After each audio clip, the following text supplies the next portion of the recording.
Missed them both. Rebound to Gumake. Here comes Tolliver. 4 seconds. 2 seconds. Tolliver for three. It's up. And it's good! Oh, my goodness!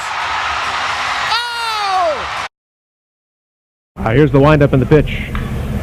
And this one is jacked out towards straightaway center field. 395 mark. Otis Nixon back and over the wall. Pulls it in.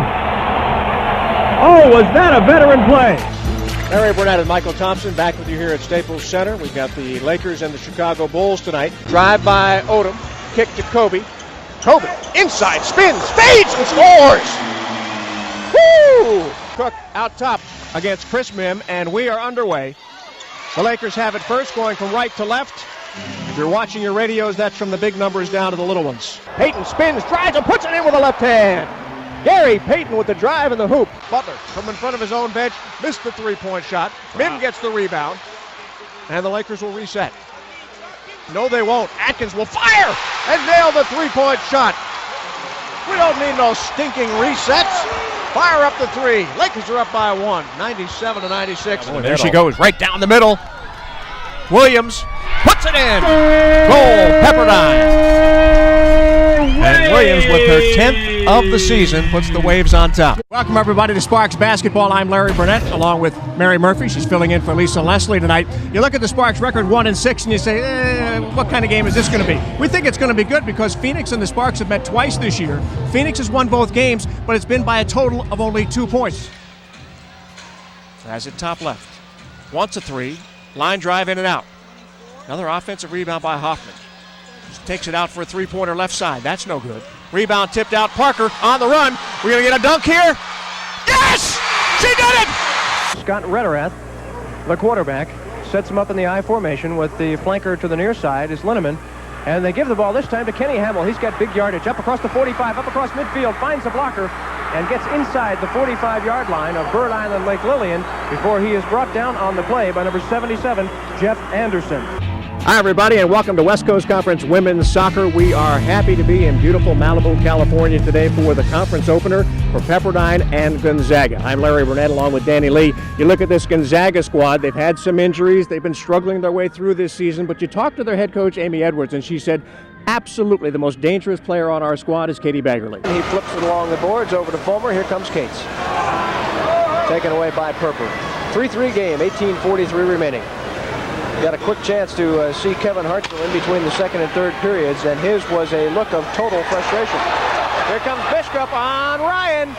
Shot goes wide. Boy, that could have been trouble. Let's take a look at some of the highlights. That's how you do it. When in doubt, shoot it out. Big time player, big time shot. Egbuyemi from the side. Off the hard work, put back by Garibay is good. Back to an 8-point game. He's managed to hit .429 against Pedro Martinez. 6 of 14 with 2 home run and 4 RBI. Fastball and goodbye.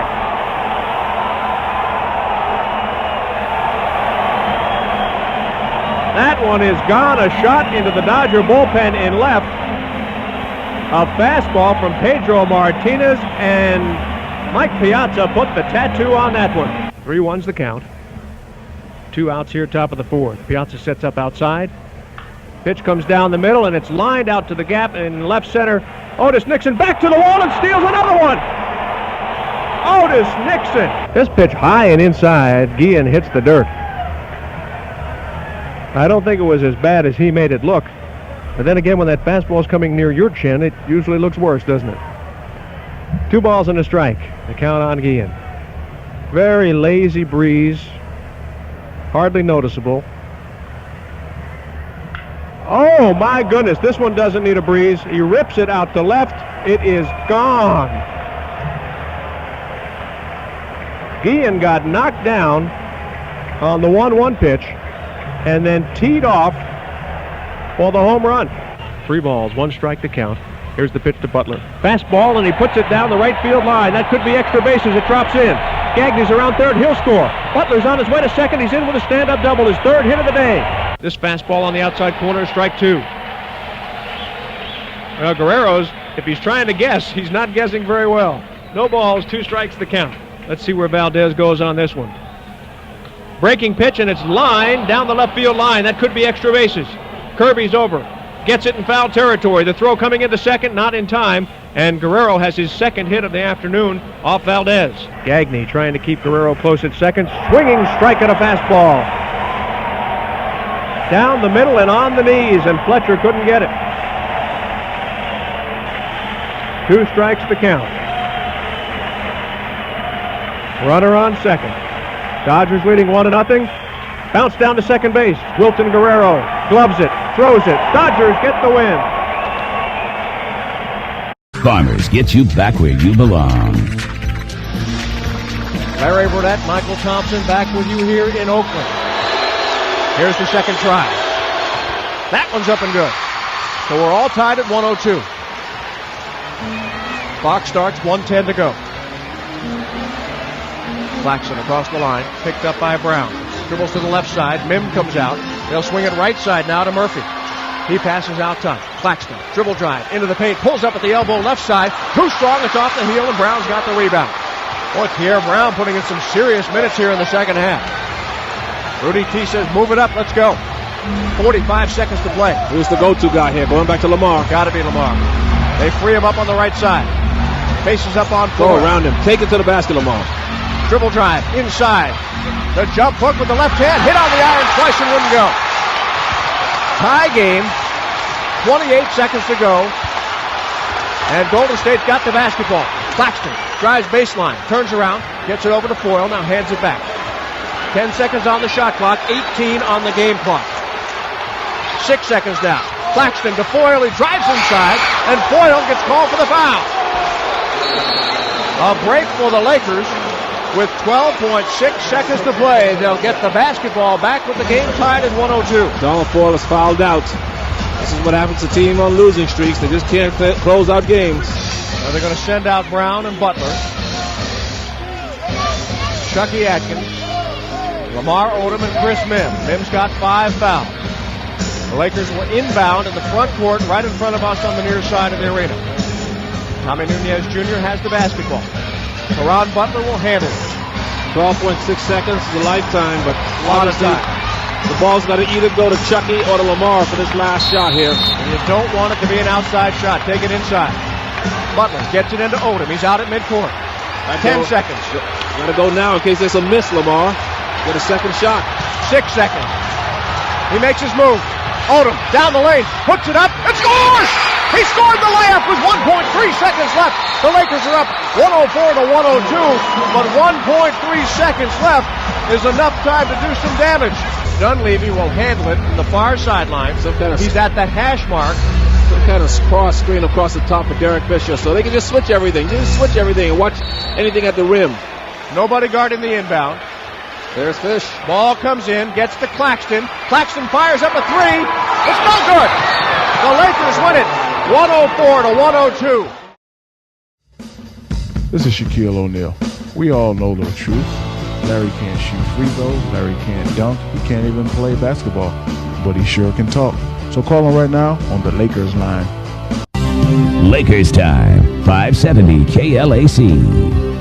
LB and the LZ, we're in LA on KLAC. Lakers and the Portland Trailblazers here at Staples Center tonight. And right now it's time for our Lexus NBA scoreboard. It's brought to you by your Southern California Lexus dealers who invite you to test drive a Lexus today. Just about everybody getting back to work after the All-Star break, a full schedule.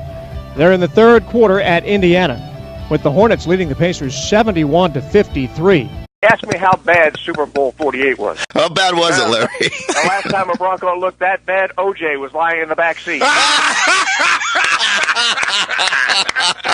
That's how bad it was. I want to tell you, it was a rotten game. You learn a lot about a civilization by the way they treat their animals. I'm glad there are people who are protesting over there, and I'm glad they're trying to save those dogs. And I think the way the Russians are dealing with that situation tells us a lot about their civilization. But back to the biathlon. I want to see the Olympics come back to L.A. Yeah. And then I want a new event. I want the drive biathlon. Absolutely. We'll get rid of the skis and the rifles, and it's all going to be stolen cars and Uzis. Yeah. We'll have some fun with this thing out here. He was supposed to be drafted 3rd or 4th. Do you think that he'll be drafted in that area, or do you think he'll fall, or what? Wouldn't surprise me at all if he falls some. I mean, Really? listen, there are people who are going to look at it and say, we don't need the distraction. Good for you, but we don't need the questions in our locker room. I'm sure there's some people back there who will hesitate, and it may hurt him in the draft. The easy thing would have been, okay, let's get drafted, I'll get with the team, I'll get my contract, and then if I decide to come out, I'll do it later. But this guy's got a lot of guts to do it now because it really could hurt him. How many gay players do you think are in the NFL right now? What's the percentage you think there are in the NFL? Well, what's the percentage of gay people in America? Whatever you have in society, you probably have when you have a large group of people joined together to play sports. The Tour de France, Larry. Tell us a Tour little de France. What the hell it's is it? It's everybody's favorite. What is it?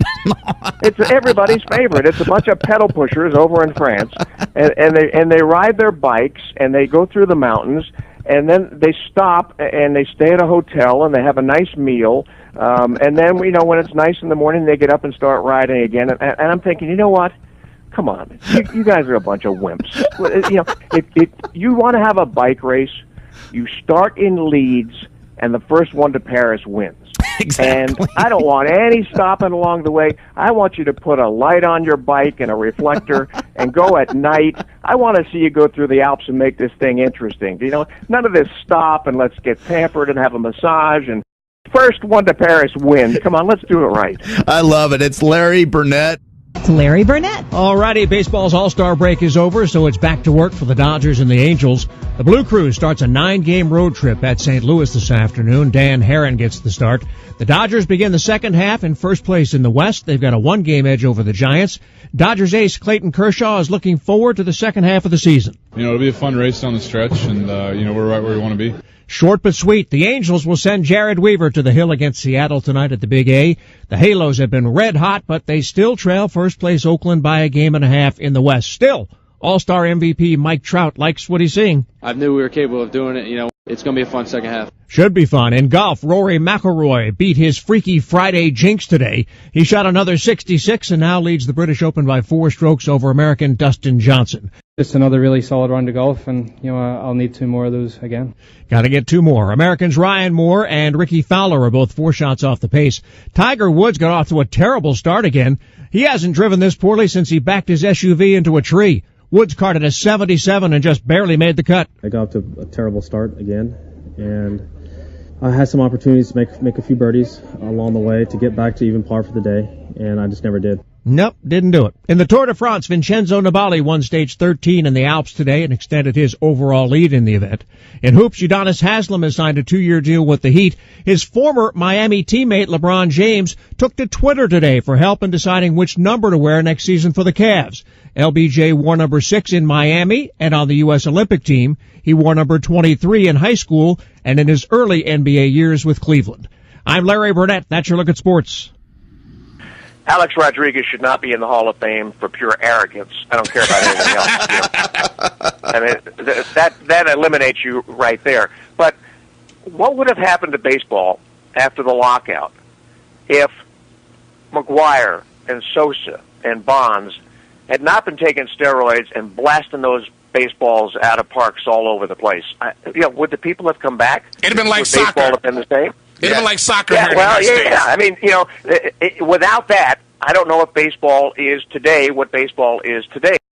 Hey, can we get something straight right here from the start? Sure. Peyton Manning's helmet is too small. I mean, he comes out of every game looking like Gorbachev or like he tried to take a U-turn in the birth canal, and it's got to stop. I mean, they're worried about the concussions. They need to worry about this guy's head. He's got to fix that helmet.